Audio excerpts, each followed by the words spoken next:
Teman-teman, ini ada sebuah film body horror yang bagus.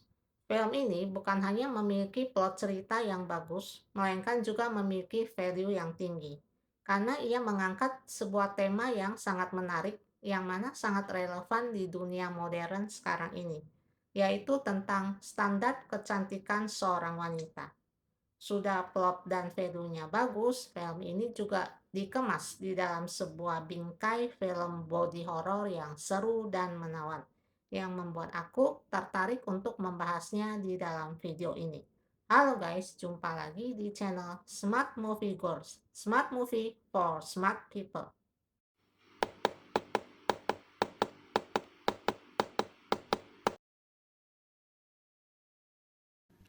Sebelum aku membahas tentang alur ceritanya, seperti biasa aku akan membahas terlebih dahulu fakta-fakta dan performance dari film ini.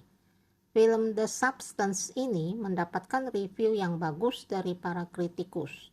Mayoritas kritikus memuji unsur penyutradaraannya, skripnya, dan penampilan cemerlang dari aktris utamanya, yaitu Demi Moore.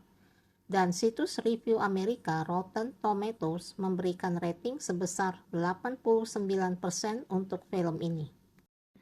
Film The Substance ini berhasil memenangkan beberapa penghargaan di tahun 2025, yaitu skenario terbaik di ajang Festival Film Cannes ke-77, aktris terbaik untuk Demi Moore di ajang Golden Globe Awards ke-82 dan di ajang Screen Actors Guild Awards ke-31, serta penghargaan Tata Rias dan Tata Rambut terbaik di ajang Academy Awards ke-97. Belum lagi sejumlah nominasi yang diperoleh film ini dari berbagai awards event di tahun 2024 dan 2025 lainnya. Film ini juga cukup sukses di dalam pendapatan box office-nya di seluruh dunia, yaitu berhasil meraih pendapatan sebesar 82 juta dolar atau sekitar 1,39 triliun rupiah dari budget produksi yang sebesar 18 juta dolar atau sekitar 306 miliar rupiah. Sutradara film ini adalah seorang wanita berkebangsaan Prancis bernama Coralie Fargeat. Ia adalah seorang sutradara yang senang mengangkat isu-isu feminis ke dalam film-filmnya. Sebelum membuat film The Substance, ia sudah dikenal lewat filmnya yang berjudul Revenge, yang juga bertema feminis. Fargeat sudah pernah meraih beberapa penghargaan di film-filmnya yang sebelumnya, dan ia bermaksud untuk tetap membuat tema-tema feminis lainnya, termasuk tema apa artinya menjadi seorang wanita. Fargeat termotivasi oleh tekanan masyarakat terhadap kondisi tubuh wanita akibat penuaan. Ia menulis skenario film ini selama 2 tahun, lalu menyusun tim produksi yang berasal dari 3 negara, yaitu Prancis, Inggris Raya, dan Amerika Serikat.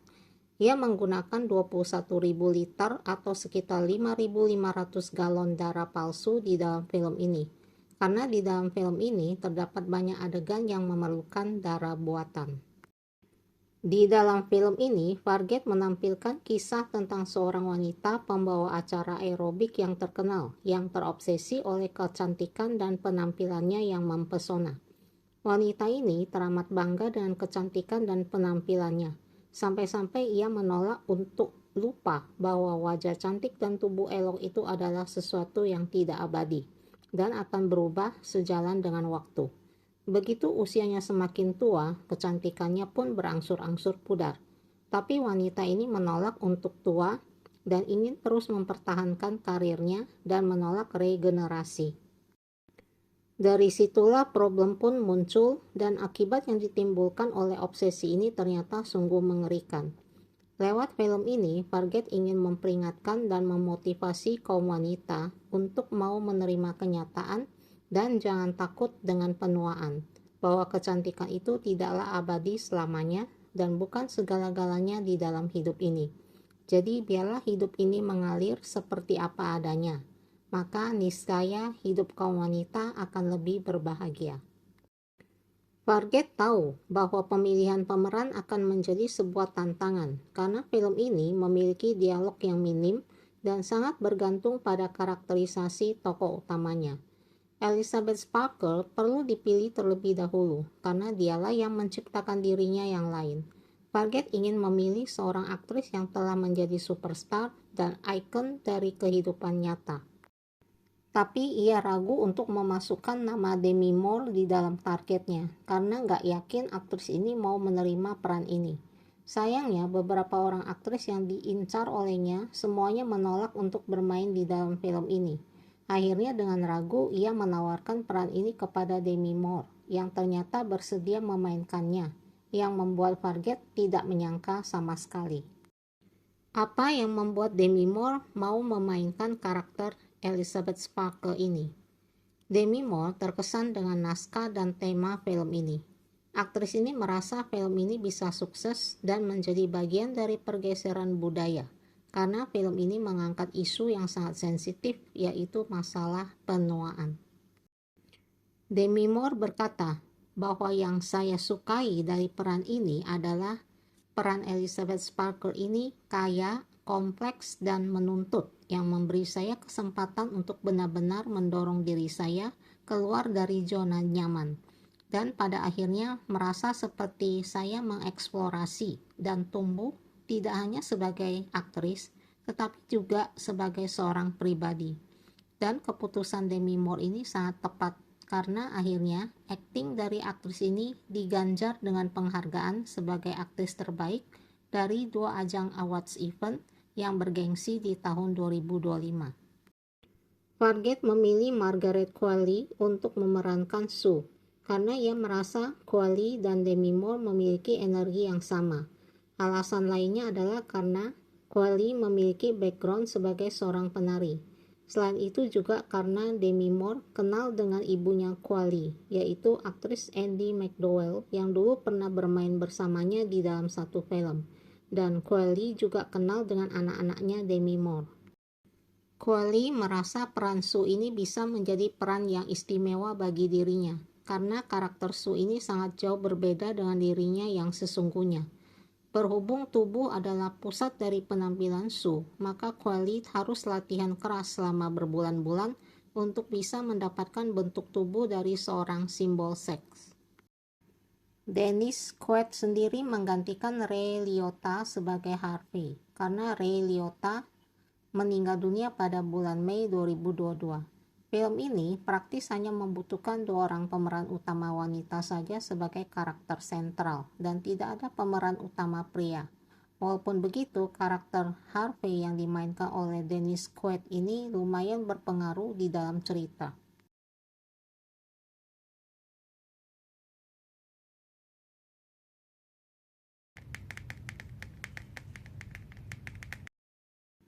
Pembawa acara TV show aerobik Elizabeth Sparkle adalah seorang bintang Hollywood yang terkenal. Di dalam usianya yang sudah 50 tahun, ia masih terlihat cantik dan bugar. Tapi Harvey, produser TV show tersebut, berniat mencari bintang baru yang lebih muda dan segar untuk menggantikan Elizabeth. Di saat hari ulang tahun Elizabeth yang ke-50, Harvey mengungkapkan rencananya tersebut kepada Elizabeth, yang setelah mendengar berita ini lalu menjadi syok. Wanita ini merasa terguncang dan sedih karena ia harus meninggalkan acara yang telah berjalan lama dan yang telah mengangkat namanya itu secara mendadak dan tanpa persiapan mental yang kuat karena alasan usianya yang sudah menua. Di dalam perjalanan pulang, Elizabeth yang sedang galau ini melihat papan reklame di atas jalan yang bergambar dirinya sedang dicopot oleh sejumlah pria. Dalam keadaan terpukul karena pikirannya terganggu, mobil Elizabeth pun mengalami kecelakaan ringan di jalan yang membuatnya menderita sejumlah luka di punggungnya. Di saat dilarikan ke rumah sakit untuk mendapatkan pengobatan, seorang pria perawat diam-diam memberikan kepada Elizabeth sebuah flash disk yang mempromosikan tentang The Substance, yaitu sebuah cairan serum yang cuma diperjualbelikan di pasar gelap yang menawarkan tentang sebuah inovasi baru tentang kecantikan yang menjanjikan kepada si pengguna sebuah tubuh yang baru, yang merupakan versi baru dari dirinya yang lebih muda, lebih cantik, dan lebih sempurna. Elizabeth yang sedang putus asa ini menjadi tertarik dan ia pun memesan serum The Substance ini lewat telepon. Sebuah suara misterius dari si penjual memberikan kepadanya sebuah alamat di mana ia bisa mendapatkan serum ini disertai dengan sebuah kode berupa angka. Elizabeth lalu mencari alamat tersebut yang merupakan sebuah rumah kecil berterali besi yang letaknya terpencil di dalam sebuah gang kecil. Ia mengangkat terali besi tersebut dan masuk ke dalam. Setelah masuk ke dalam, terlihat sebuah ruangan kosong yang berisi lemari-lemari dengan rak-rak yang sudah diberikan kode angka di depannya. Dari dalam rak itulah, serum The Substance disimpan di dalam sebuah paket yang terdiri dari sebuah serum aktivator, jarum suntik, selang-selang, cairan infus berupa makanan, dan lain sebagainya.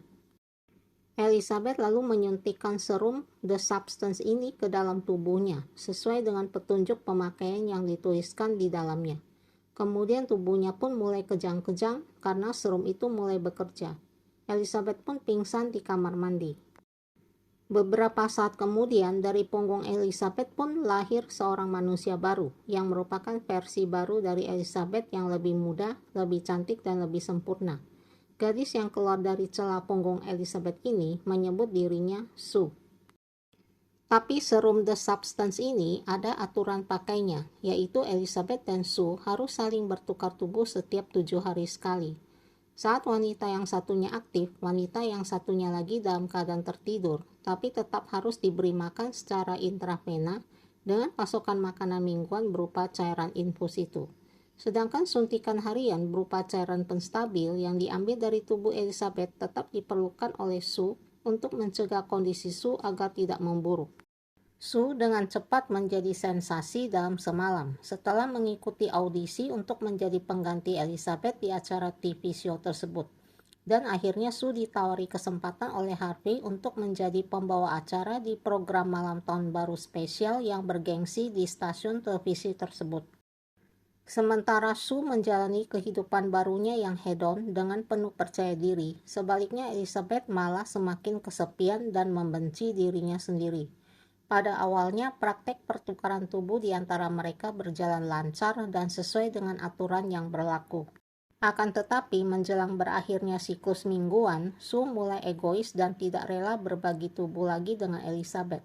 Sue berpesta dan membawa pulang seorang pria ke apartemen Elizabeth untuk berhura-hura.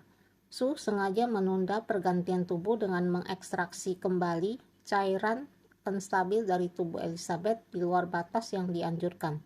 Akibatnya, jari telunjuk kanan Elizabeth tiba-tiba menua. Kesal dengan perbuatan Sue terhadap dirinya, Elizabeth pun mengadu kepada pihak penjual, tapi sebaliknya pihak penjual malah memperingatkannya bahwa ketidakpatuhan terhadap program pertukaran tubuh akan menyebabkan penuaan tubuh asli yang cepat dan tidak dapat dipulihkan. Meskipun mereka memiliki kesadaran yang sama, tapi Elizabeth dan Sue mulai memandang diri mereka sebagai individu yang terpisah dan mulai membenci satu sama lain. Elizabeth kesal kepada Sue karena ia sering mengabaikan jadwal pertukaran tubuh yang semakin memperburuk penuaannya. Sue juga merasa benci kepada Elizabeth yang terus-menerus membenci dirinya sendiri dan makan secara berlebihan. Saking kesalnya Sue terhadap Elizabeth, Sue lalu menyedot lebih banyak lagi cairan penstabil dari tubuh Elizabeth dan menimbun cairan tersebut dan menolak untuk bertukar tubuh kembali. 3 bulan kemudian, sehari sebelum siaran malam tahun baru, Sue yang kehabisan cairan penstabil lalu menghubungi pihak penjual yang memberitahukan kepadanya bahwa dia harus kembali berganti tubuh dengan Elizabeth untuk mengisi ulang cairan tersebut. Ketika mereka sudah bertukar tubuh kembali, Elizabeth mendapati dirinya sudah berubah secara mengerikan menjadi seorang perempuan tua yang botak dan bungkuk. Karena putus asa dan ingin menghentikan Sue agar dirinya tidak semakin menua, Elizabeth lalu memesan serum yang dirancang untuk membunuh Sue. Namun, saat ia mau menyuntikkan serum tersebut ke tubuh Sue, mendadak Elizabeth menjadi ragu. Ketika melihat diri Sue yang sekarang, Elizabeth seakan melihat dirinya yang dulu, yang sangat terkenal dan dipuja orang dengan penuh kekaguman. Akhirnya timbul rasa sayangnya kepada diri Sue. Akhirnya Elizabeth tidak jadi membunuh Sue. Sue menyadari niat Elizabeth yang ingin membunuhnya. Sue pun langsung menyerang dan membunuh Elizabeth sebelum ia pergi untuk mengisi acara tahun baru spesial tersebut. Tapi tanpa Elizabeth, tubuh Sue pun mulai memburuk dengan cepat. Dalam kepanikannya, Sue pun mencoba menciptakan versi baru dirinya sendiri dengan menggunakan serum aktivator yang tersisa, meskipun ada peringatan bahwa penggunaannya hanya sekali pakai. Pelanggaran atas ketidakpatuhan terhadap penggunaan ini akhirnya menciptakan sebuah tubuh yang bermutasi dengan aneh, yang lebih layak disebut dengan monster, yang menyebut dirinya sebagai Monstro Elisa Sue, yang lahir dari perpaduan wajah Sue dan Elizabeth. Dengan mengenakan topeng yang dipotong dari poster Elizabeth, Monstro Elisa Sue lalu kembali ke studio dan mencoba untuk menjadi pembawa acara menggantikan Sue. Akan tetapi penonton yang melihatnya menjadi takut. Suasana pun menjadi kacau. Seorang penonton mencoba untuk memenggal kepala dari Monstro Elisa Sue, tetapi kepala itu malah bermutasi dan tumbuh kembali. Dan salah satu lengannya yang patah menyemburkan darah ke arah wajah dan tubuh penonton, dan studio pun dipenuhi dengan semburan darah. Monstro Elisa Sue lalu melarikan diri dari studio. Akhirnya ia pingsan di tengah jalan dan tubuhnya pun meledak. Wajah asli Elizabeth pun terlepas dari genangan darah, lalu merangkak ke bintangnya yang terabaikan di Hollywood Walk of Fame. Elizabeth tersenyum saat ia berhalusinasi dirinya sedang dikagumi oleh orang-orang, sebelum akhirnya wajahnya meleleh menjadi genangan darah, yang kemudian dibersihkan oleh mesin pembersih lantai keesokan harinya. Seperti layaknya tidak terjadi apa-apa sama sekali. Demikian akhir hidup dari seorang Elizabeth Sparkle. Film pun tamat sampai di sini. Demikianlah pembahasan dan review film The Substance sampai di sini. Terima kasih sudah menonton dan sampai jumpa lagi di video berikutnya. Salam.